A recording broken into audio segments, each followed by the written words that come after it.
The unexpected arrival. The Grand Hall of the Galactic Council sparkled with an otherworldly luminescence, its crystalline walls refracting light from 1,000 different worlds.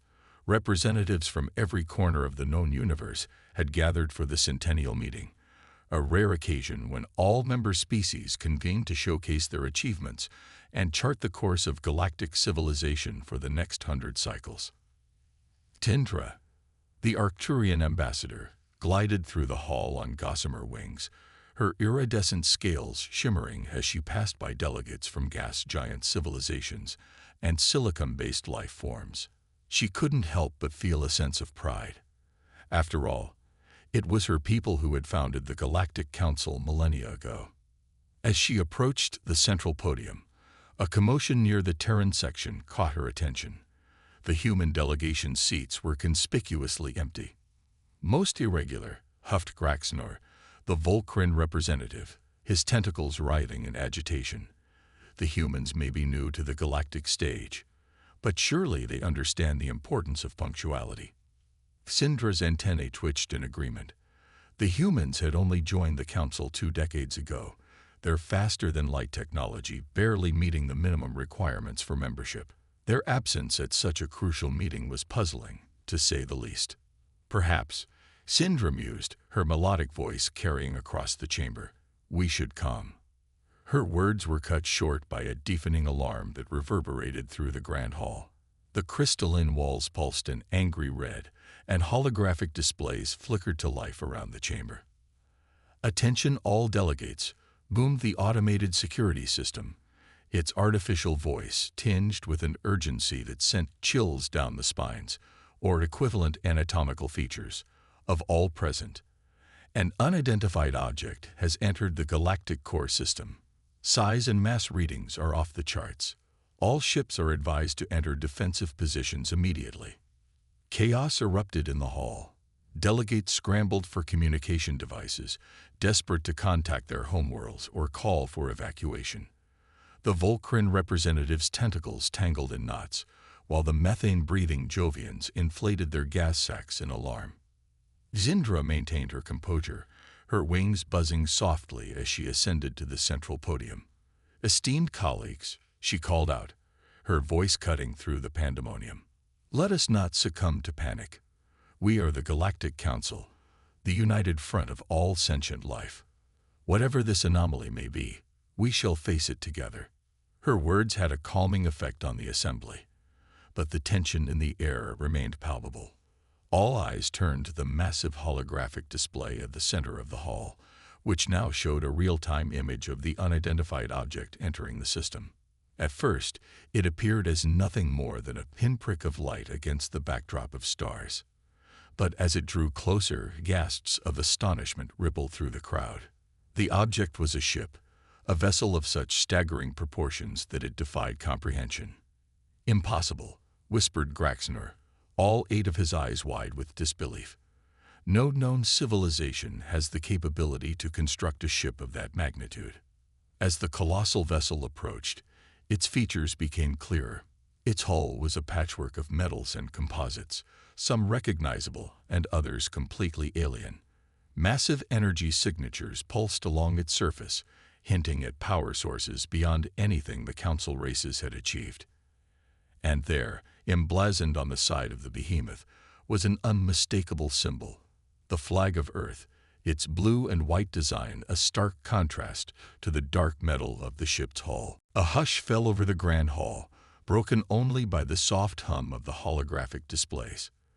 The humans, the very race whose absence had been noted moments ago, had arrived in the most spectacular fashion imaginable.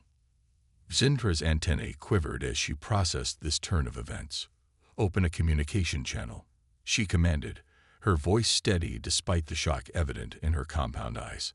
The holographic display shifted, and a human face appeared, a woman with dark skin and eyes that seemed to hold the very stars within them. "Greetings, Galactic Council," the woman said, her voice resonating with authority. "I am Admiral Zura Chen of the Earth Federation. We apologize for any alarm our arrival may have caused. Allow me to introduce you to humanity's greatest achievement, the Dreadnought Titan." A collective murmur rippled through the assembly. Dreadnought, an ancient term for a class of warship, one that had been rendered obsolete by modern weaponry millennia ago. Yet here was a vessel that more than lived up to that forgotten classification. Admiral Chen continued, a hint of pride in her voice. We come in peace and friendship, eager to share our advancements with our galactic neighbors. The Titan is more than just a ship. It is a testament to human ingenuity and a glimpse into the future we hope to build alongside you all. As she spoke, the holographic display expanded, showing various sections of the massive vessel. Entire ecosystems thrived within its hull, sustainable habitats capable of supporting millions of human lives indefinitely. Power cores pulsed with energies that made even the most advanced Arcturian reactors seem like children's toys in comparison. But it was the weapons systems that truly captured the Council's attention. Massive cannons that could reshape planetary crusts, energy shields that could withstand the force of a supernova, and swarms of automated drones that moved with an eerie collective intelligence. The Volcran representative's tentacles began to writhe again, this time in barely contained panic. This is an act of aggression, Graxnor sputtered. No single race should wield such power. We demand an immediate explanation and disarmament. Other voices joined in, a cacophony of fear and outrage rising from the assembled delegates. Accusations of treaty violations and demands for sanctions filled the air. Admiral Chen remained calm in the face of the growing storm. We understand your concerns, she said, her voice cutting through the noise. But I assure you, the Titan was built out of necessity, not aggression. If you'll allow me to explain. But her words were drowned out by the rising tide of voices. The Grand Hall, once a symbol of unity and progress, now teetered on the brink of chaos. Zindra watched the unfolding scene with growing concern. In all her centuries of diplomatic service, she had never witnessed such a pivotal moment. The arrival of the Titan had shattered the delicate balance of power that had maintained peace for millennia. As she observed the fear and awe on the faces of her fellow delegates, Tindra couldn't help but marvel at the audacity of the humans. In a single stroke, they had elevated themselves from galactic newcomers to a force that could no longer be ignored. The Arcturian ambassador's gaze returned to Admiral Chen's steadfast expression on the holographic display. There was something in the human's eyes, a mix of determination and hope that gave Zindra pause. Perhaps, she thought, this was not the end of an era, but the beginning of something new and extraordinary. As the calls for action grew louder and more frantic around her, Zindra made a decision. With a graceful movement, she raised her wings, the iridescent scales catching the light and commanding attention. Esteemed colleagues, she began, her melodic voice cutting through the chaos once more. Before we rush to judgment, let us remember the principles upon which this council was founded. We have always prided ourselves on our ability to embrace new ideas and adapt to change. The humans have presented us with both in abundance today. She turned to face the image of Admiral Chen. Humanity has clearly demonstrated capabilities beyond our previous estimations. It would be folly to dismiss them out of hand. I propose we hear their full explanation before taking any action. A tense silence fell over the Grand Hall as the delegates considered Zindra's words. The fate of galactic civilization hung in the balance, poised on the edge of a new and uncertain future. And at the heart of it all floated the Titan, a testament to human ambition, and a harbinger of changes yet to come. Unveiling the Titan. The tense silence that had fallen over the Grand Hall of the Galactic Council was shattered by the sound of massive docking clamps engaging. The entire station shuddered, crystals chiming in harmonic resonance as the human Dreadnought Titan secured itself to the Council's orbital platform. Admiral Zara Chen's holographic image flickered and vanished, replaced moments later by a message. Preparing for physical embarkation. Request permission to board. Zindra, the Arcturian ambassador, exchanged glances with her fellow council members. After a moment of silent communication, she nodded. Permission granted, Admiral Chen. We await your arrival. The next few minutes were a flurry of activity as the council chamber was hastily rearranged to accommodate the human delegation. Murmurs of anticipation and apprehension filled the air, a palpable tension that even the most stoic of alien diplomats couldn't ignore. When the doors finally slid open, the assembled representatives fell silent once more. Admiral Zara Chen strode in, flanked by a diverse group of humans in sleek, dark uniforms. But it wasn't the human delegation that caused every alien eye to widen in astonishment. It was what followed them. Hovering silently behind the humans was a shimmering, translucent sphere about 3 meters in diameter. Within it, a perfect miniature of the Titan rotated slowly, showing off every intricate detail of the massive Dreadnought. Esteemed members of the Galactic Council, Admiral Chen began, her voice resonating with authority. I present to you Titan. With a gesture from the Admiral, the sphere expanded, filling the center of the chamber. The miniature ship grew until it seemed the council members could reach out and touch its hull. The level of detail was staggering. Every panel, every weapon emplacement, every habitat dome was rendered in perfect, three-dimensional clarity. Titan, Chen continued, is more than just a ship. It is a culmination of human ingenuity, a testament to our species' ability to overcome impossible odds. But more than that, it is our offering to the galactic community, a tool to defend, explore, and unite us all. As she spoke, sections of the holographic Titan began to peel away, revealing the ship's inner workings. The council members leaned in, their curiosity overcoming their initial fear. At its heart, Chen explained, indicating a pulsing core of energy at the ship's center, is our quantum fold drive. This revolutionary propulsion system allows Titan to traverse vast distances by manipulating the fabric of space-time itself. Graxenor, the Volcran representative, his tentacles now coiled tightly in a posture of intense concentration, spoke up. Impossible. The energy requirements for such a device would be astronomical. Chen finished with a smile. You're absolutely right, which is why Titan is equipped with not one, but 3 overlapping Dyson swarms, capable of harvesting energy directly from stars. The hologram shifted, showing vast fields of solar collectors that could unfurl from the ship's hull, each array larger than most planets. The assembled aliens murmured in a mix of awe and disbelief.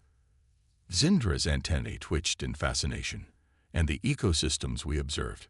Surely maintaining such biodiversity aboard a vessel, even one of this magnitude, would be a monumental task. Chen nodded, and the hologram zoomed in on one of the massive habitat domes.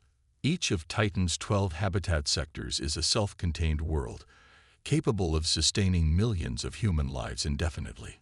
We've recreated every Earth biome, from Arctic tundra to tropical rainforest. These aren't just for show. They're fully functional ecosystems that provide food, oxygen, and psychological comfort for our crew. The Jovian delegate, a being of living gas contained within a high-pressure suit, burbled in its methane atmosphere. Once translated, its question hung heavy in the air. And the weapons? Why arm a vessel of exploration and unity with enough firepower to reshape worlds? A shadow passed over Chen's face. The universe is vast and often hostile, as I'm sure you all know. Titan's defensive capabilities are a necessary precaution, but I assure you, they are just that, defensive. The hologram shifted again, focusing on the ship's formidable armaments. Massive cannons that could reduce planets to rubble, energy shields capable of withstanding the fury of a supernova, and swarms of automated drones that moved with unsettling synchronicity. Our gravitic lance emitters, Chen explained, pointing to a series of dish-like structures along the ship's hull, can manipulate gravitational fields with pinpoint accuracy. In peaceful applications, they can move asteroids to prevent collisions with inhabited worlds. In combat, she left the implications hanging. The council chamber erupted into a cacophony of voices, each representative trying to make themselves heard over the others. Questions, demands, and exclamations of disbelief filled the air. Amidst the chaos, a small crystalline being floated forward. The Quantum Collective's representative, a hive mind of silicon-based life forms, spoke in a chorus of harmonic tones. We are intrigued. The computational power required to manage such a vessel must be immense. What manner of artificial intelligence do you employ? Chen's expression turned grave. We don't. Every decision aboard Titan is made by human minds. We learned long ago the dangers of relying too heavily on AI for critical systems. This revelation seemed to shock the assembled aliens even more than the ship's capabilities. The idea that humans, biological entities with lifespans measured in mere decades, could manage such complex systems without AI assistance was almost beyond comprehension. As the questions continued to fly, Chen raised her hand for silence. I understand your concerns, your fears, and your doubts. Titan represents a leap forward in technology that must seem as though we violated the natural order of progression. But I assure you, every advancement you see before you was born of necessity. She paused, her eyes scanning the room, meeting the gaze of each council member in turn.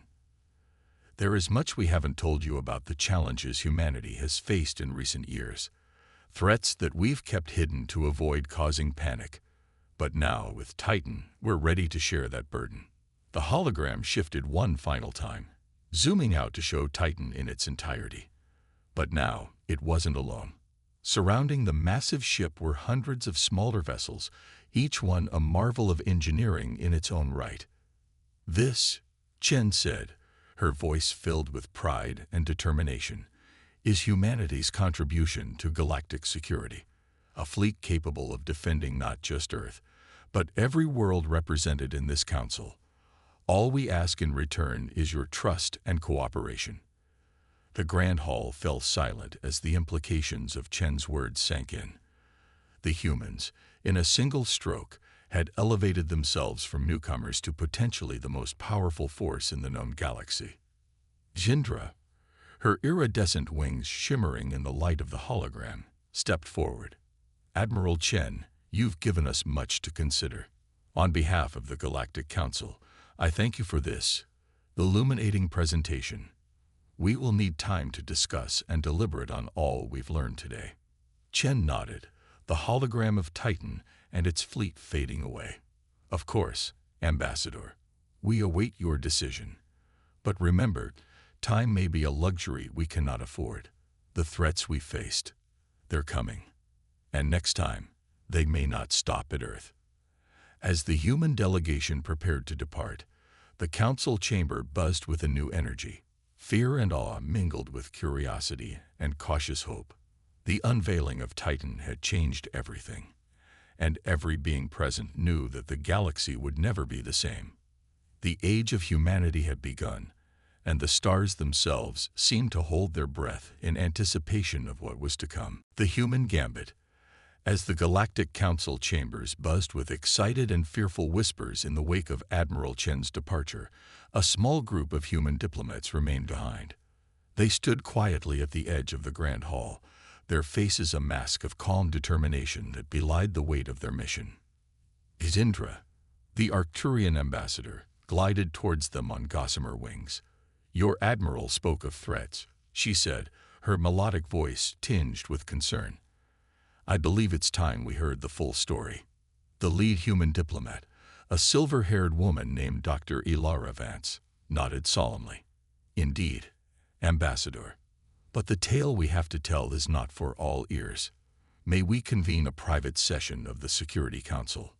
Hours later, in a secure chamber deep within the heart of the Galactic Council station, representatives from the 5 most powerful spacefaring races gathered. The tension in the room was palpable as Dr. Vance activated a holographic projector. What we're about to share with you has been Earth's most closely guarded secret for the past decade, she began. The hologram flickered to life, showing a desolate, crater-pocked landscape. This was Nova Praha, one of our most advanced off-world colonies. Population, 2 million. Now, it's gone. Gasps echoed around the room. Graxnor, the Volcran representative, leaned forward, his tentacles writhing in agitation. Gone. How is this possible? Surely such destruction would have been detected by our long-range sensors. Dr. Vance shook her head. The attack came without warning. No ships, no energy signatures, nothing our instruments could detect. One moment Nova Praha was there, the next. She gestured at the barren wasteland displayed in the hologram. The image shifted, showing similar scenes of devastation on other worlds. Over the next 6 months, we lost 3 more colonies, millions dead, and we were no closer to understanding what we were facing. The Quantum Collective's crystalline representative chimed in, its harmonics discordant with distress. Why did you not call upon the Council for aid? Surely united, we could have. Could have what? Interrupted another human diplomat, a burly man named Colonel Dueres. We had no idea what we were fighting. Bringing in the Council would have risked spreading panic across the galaxy. We chose to bear this burden alone until we could understand the threat. Dr. Vance continued, her voice heavy with the weight of memory. It wasn't until the attack on Mars that we finally got a glimpse of our enemy. The hologram changed again, showing a shaky video feed. At first, there was nothing but the red Martian landscape. Then, reality itself seemed to twist. The assembled alien dignitaries watched in horrified fascination as space-time warped and tore. Through the rift emerged something. It defied easy description, a writhing mass of tentacles and void, existing in more dimensions than the eye could comprehend. We call them the Void Weavers, Dr. Vance explained. They exist outside of our understanding of physics, capable of tearing holes in the fabric of space-time itself. Our weapons were useless against them. Our shields might as well have been tissue paper. The Jovian delegate burbled anxiously in its containment suit. Once translated, its question hung heavy in the air. How did you survive? A grim smile crossed Dr. Vance's face. We got lucky. A young physicist named Zora Chen, yes, the same Zora Chen who is now Admiral, had been working on experimental quantum entanglement theories. In the midst of the Mars attack, she managed to establish a stable quantum link with the Void Weaver's realm. The hologram shifted again, showing complex mathematical equations and diagrams.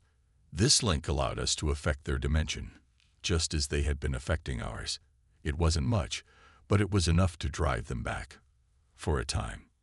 Syndra's antennae quivered with a mix of awe and horror, and this is what led to the creation of Titan.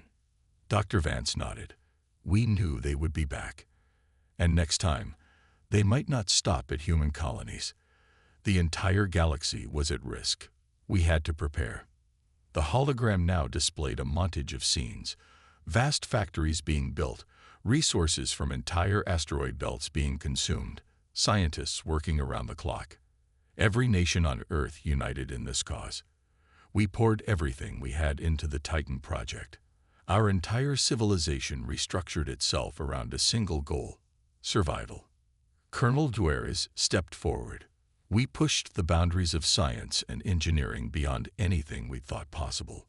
The quantum fold drive, the Dyson swarms, the gravitational manipulation technology, all of it was developed in a desperate race against time. But surely, the Volcran representative interjected, such advancements should have taken centuries, not a mere decade. Dr. Vance's expression was one of fierce pride tinged with sorrow. You're right. Under normal circumstances, it would have. But these were not normal circumstances. We sacrificed everything: comfort, resources, even ethical boundaries that we once held sacred. The room fell silent as the implications sank in. The humans had driven themselves to the brink, gambling their entire civilization on this one massive project. Titan isn't just a ship, Dr. Vance continued softly. It's our ark, our fortress, and our last, best hope. If Earth falls, Titan carries within it the seeds of human civilization, our history, our culture, our very essence. The Quantum Collective's representative pulsed with a soft, sympathetic light. You speak of this threat as if it's imminent. Do you have reason to believe the Void Weavers will return soon? Colonel Guerres nodded grimly. Our quantum sensors have detected increasing disturbances in the fabric of space-time. We believe they're probing, looking for weaknesses. It's only a matter of time before they launch a full-scale invasion. Dr. Vance looked each council member in the eye, her gaze intense. That's why we're here. Not just to unveil Titan, but to propose an alliance. Humanity stands ready to share our advancements, to help fortify every world against this threat.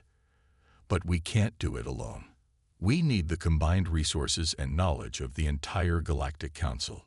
Syndra's wings shimmered as she processed this information. You're asking us to commit to a war against an enemy we've never seen, based on a threat we have no way to verify. You must understand the position this puts us in. We do, Dr. Vance acknowledged. That's why we're prepared to offer unprecedented access to Titan and all our research. Inspect it, study it, verify our claims. All we ask is that you do so quickly. Time is not on our side.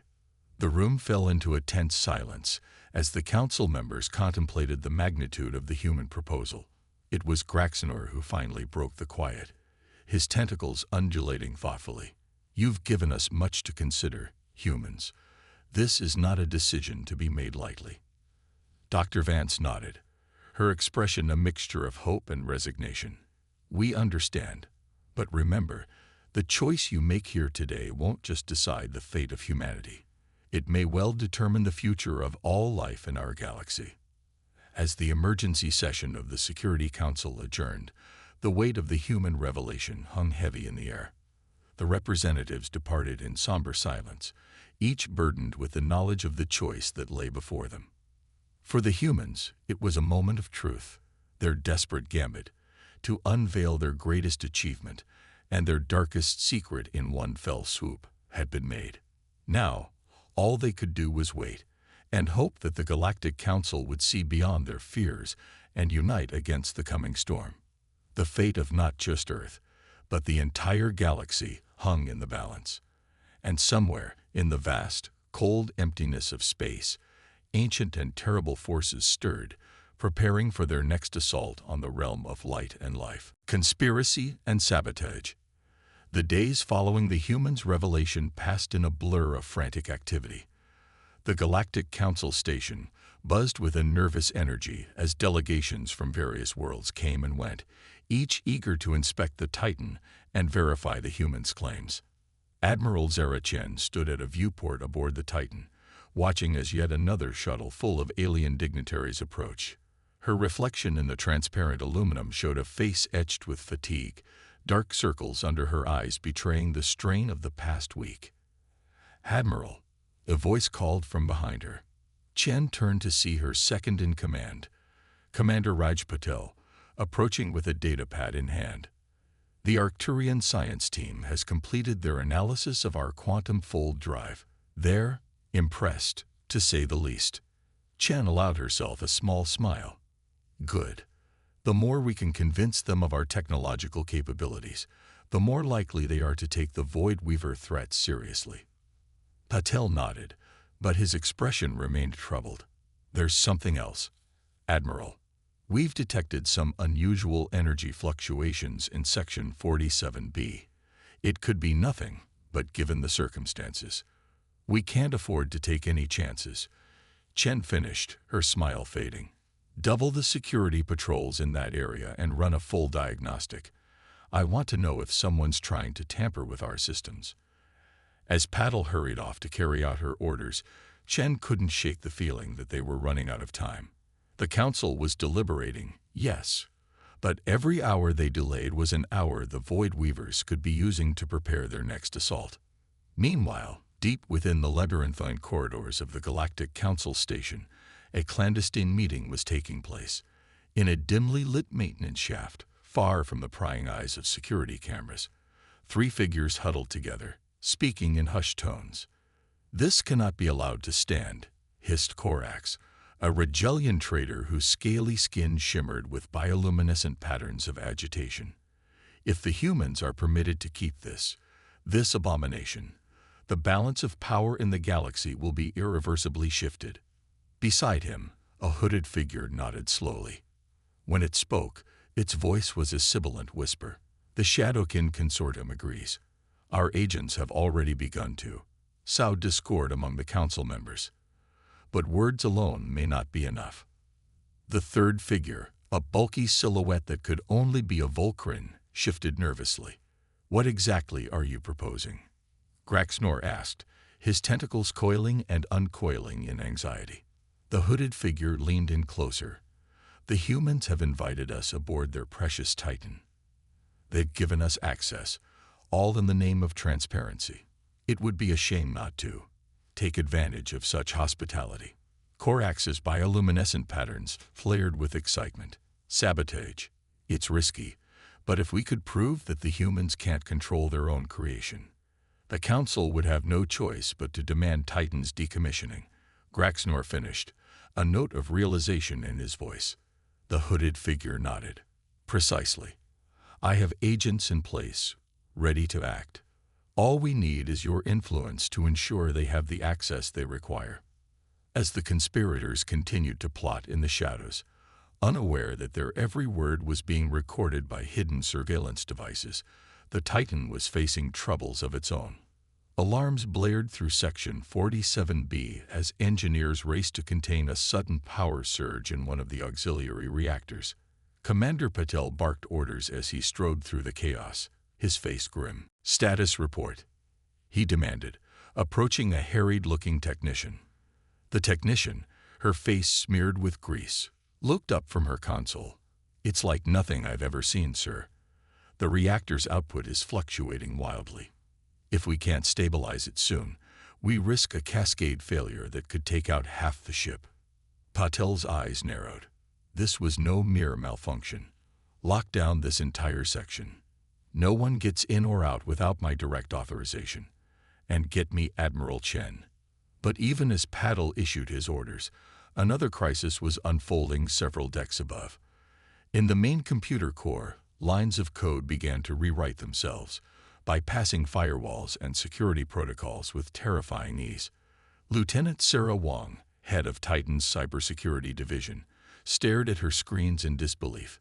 "This is impossible," she muttered, her fingers flying over the keyboard as she tried to counter the intrusion. "Our systems are being rewritten from the inside out." Back on the council station, Kendra was in the midst of a heated debate with her fellow Security Council members when an aide rushed in, antennae quivering with urgency. "Forgive the interruption," the aide buzzed, "but we've just intercepted a transmission you need to hear immediately." As the recorded conversation between the conspirators played out, the room fell into a stunned silence. Syndra's iridescent wings shimmered with barely contained fury. "Graxnor," she said, her usually melodious voice sharp with anger, "I believe you have some explaining to do." The Volcrin representative's tentacles went limp with shock. I can explain," he stammered, but the guilt in his voice was unmistakable. Before Syndra could respond, another aide burst into the room. "Counselors, we're receiving distress signals from the Titan. There are reports of multiple system failures, and an unknown force attempting to seize control of the ship." Chaos erupted in the council chamber as the implications sank in. Their bickering and plotting had left them blind to the real threat. And now the most powerful ship in the galaxy, and possibly their only hope against the Void Weavers, was in danger. Aboard the Titan, Admiral Chen raced towards the bridge, her mind racing faster than her feet. The ship shuddered around her, lights flickering ominously. "Talk to me, Patel," she barked into her comm unit. "What are we dealing with?" Patel's voice came back, strained, and filled with static. "Multiple systems compromised, Admiral. We've got reactor instabilities, navigation errors, and something's trying to access our weapon systems." Chen's blood ran cold. If whoever was behind this attack gained control of Titan's formidable arsenal, the consequences would be unthinkable. As she burst onto the bridge, alarms blaring from every console, Chen made a decision. She strode to the main command interface and began entering a complex series of codes. "Admiral," Patel asked, a note of confusion in his voice. "What are you doing?"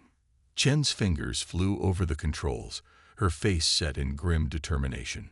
"Initiating Protocol Omega," she said quietly.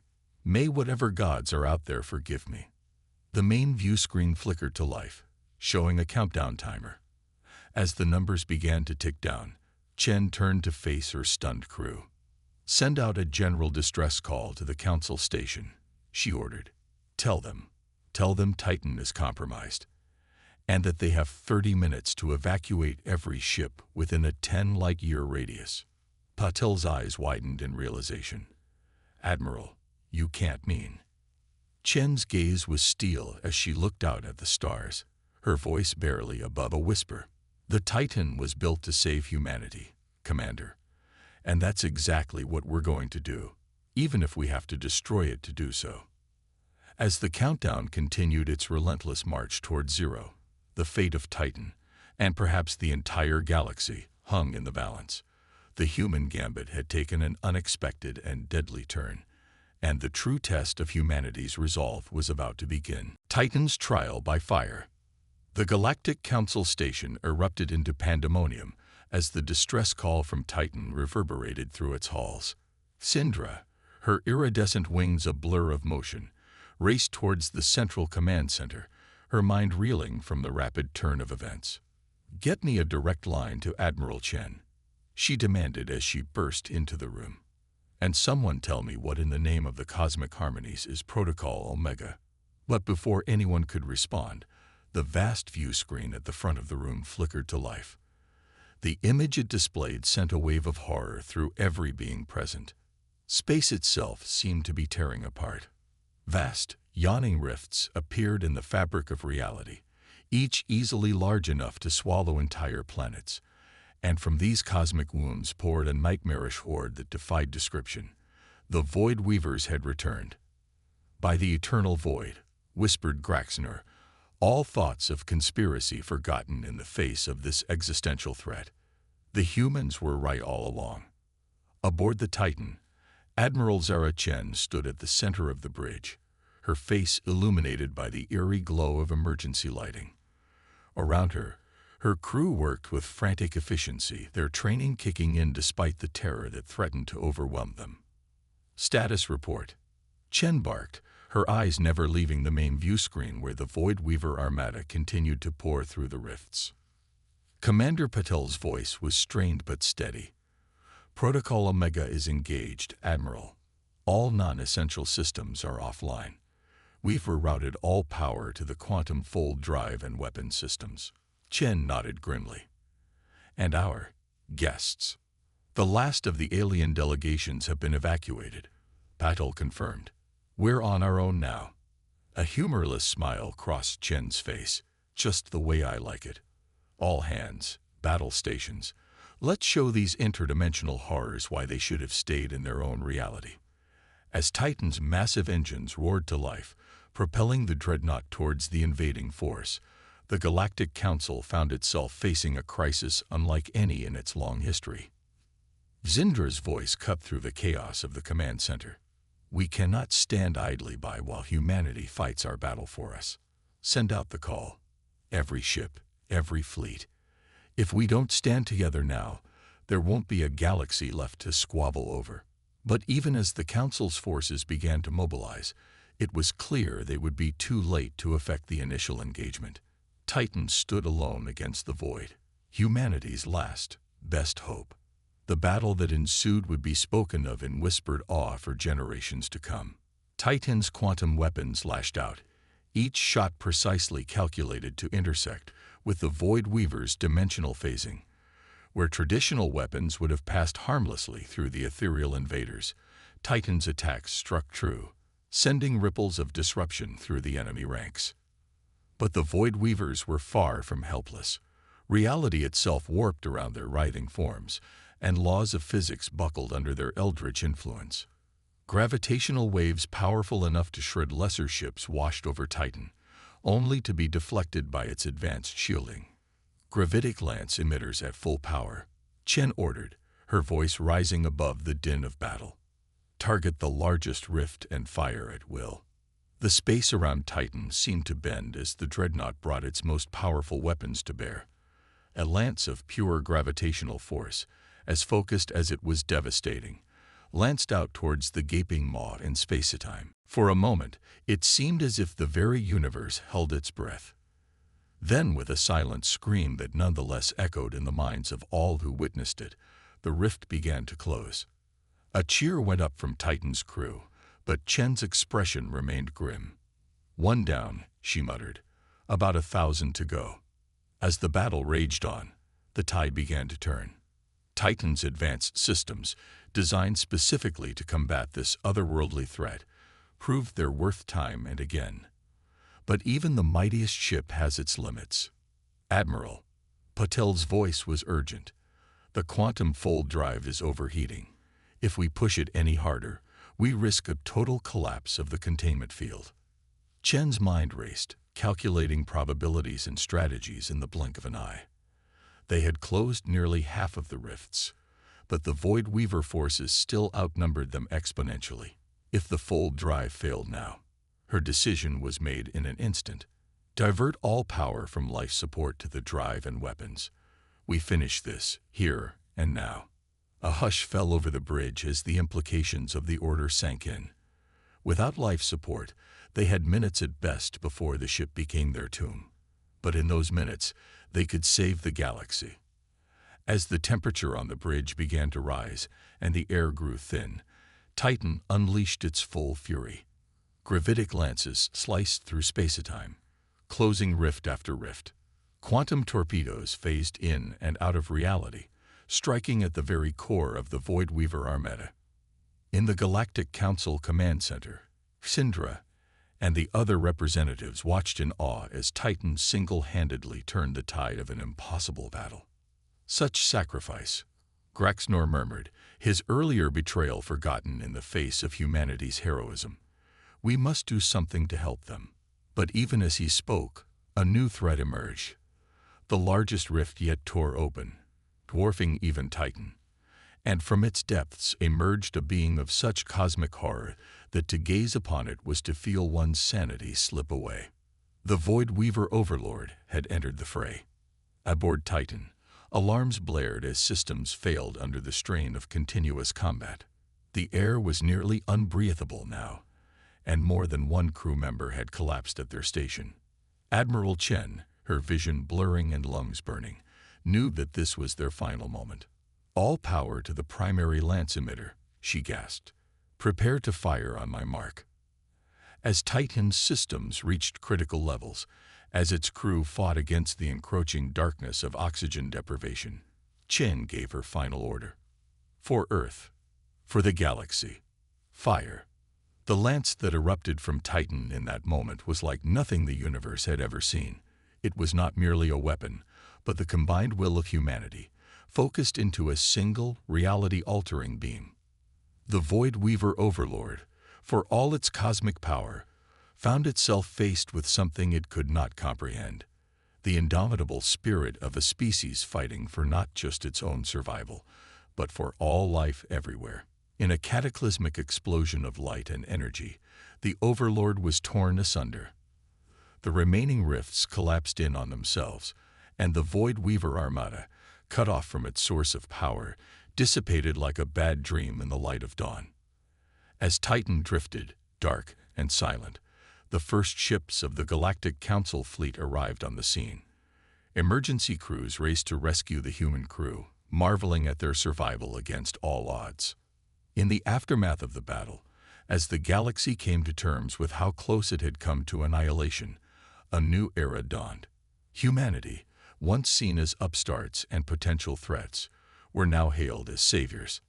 Admiral Zara Chen, recovering in a medical bay on the council station, received a visit from Syndra herself. "Your people have earned their place among the stars 100 times over," the Arcturian ambassador said, her antennae quivering with emotion. "The Galactic Council extends its deepest gratitude and welcomes humanity as full members, with all rights and privileges therein." Chen managed a weak smile. "We're just glad we could help. But our work isn't done. The Void Weavers may return one day, and we need to be ready." Tindra nodded solemnly. "And we shall face that threat together, as allies and friends. The age of distrust and conspiracy is behind us. Now we look to a future where Titan stands not as a symbol of fear, but as a beacon of hope for all sentient life." As news of the victory spread across the galaxy, a new chapter in cosmic history began. Humanity had faced its trial by fire and emerged not just victorious, but transformed. The stars, once a realm of mystery and potential threat, now beckoned with the promise of unity, discovery, and a shared destiny among the cosmos. Titan, the ship that had stunned the Galactic Council, had become the catalyst for a new age of cooperation and exploration. And as the races of the galaxy looked to the future, they did so with the knowledge that together, they could face any challenge the universe might throw their way. The greatest adventure was just beginning.